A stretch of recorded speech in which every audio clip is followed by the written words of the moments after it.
Percy's Predicament, written by the Reverend W. Audrey and adapted for audio by the U.S. Pug. Toby brought Henrietta to the top station. Percy was grumpily shunting. "Hello, Percy," he said. "I see Daisy's left the milk again." "I'll have to make a special journey with it, I suppose," grumbled Percy.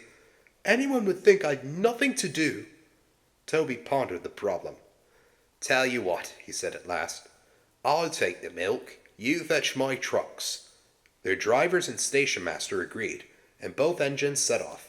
They thought it would be a nice change. Percy trundled away to the quarry. He had never been there before. "It's steep," he thought, "but I can manage. Trucks don't dare to play tricks on me now." He marshaled them in a lordly way. "Hurry along there," he said, and bumped them if they dallied. The trucks were annoyed. "This is Toby's place," they grumbled. "Percy's got no right to poke his funnel up here and push us around." They whispered and passed the word. "Pay Percy out." At last they were all arranged. "Come along," puffed Percy sharply. "No nonsense." "We'll give him nonsense," giggled the trucks. But they followed so quietly that Percy thought they were completely under control. They rumbled along the twisty line till they saw ahead the notice saying, "All trains stop to pin down brakes." "Pip, pip, pip," whistled Percy.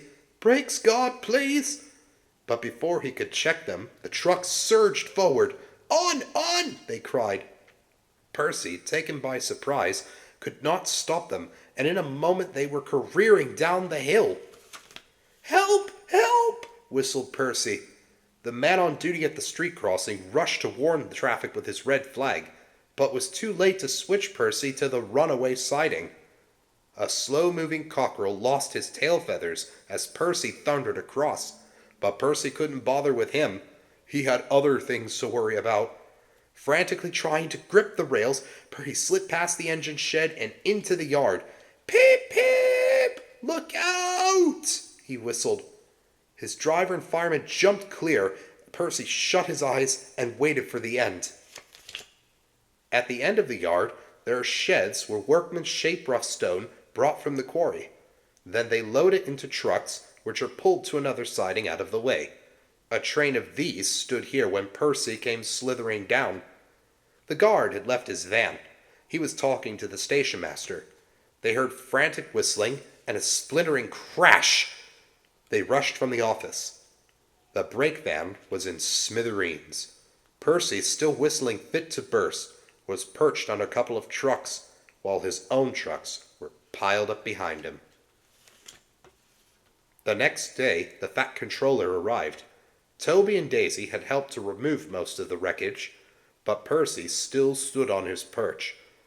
"We must now try," said the fat controller crossly, "to run the branch line with Toby and a diesel. You have put us in an awkward predicament." "I'm sorry, sir." "You can stay there," the fat controller went on, "till we are ready. Perhaps it will teach you to be careful with trucks." Percy sighed. The trucks wobbled beneath his wheels. He quite understood about awkward predicaments. The fat controller spoke severely to Daisy, too. "My engines do not tell lies," he said. "They work hard with no shirking. I send lazy engines away." Daisy was ashamed. "However," he went on, "Toby says you worked hard yesterday after Percy's accident, so you shall have another chance." "Thank you, sir," said Daisy. "I will work hard, sir. Toby says he'll help me." "Excellent.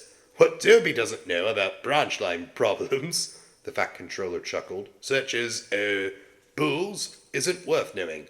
Our Toby's an experienced engine." Thomas came back next day, and Percy was sent to be mended. Annie and Clarabelle were delighted to see Thomas again. Annie took them for a run at once, because they hadn't been out while he was away. Thomas, Toby, and Daisy are now all friends. Daisy often takes the milk for Thomas, and when Toby is busy, she takes Henrietta. Toby has taught Daisy a great deal. She shooed a cow off the line all by herself the other day. That shows you, doesn't it? The end.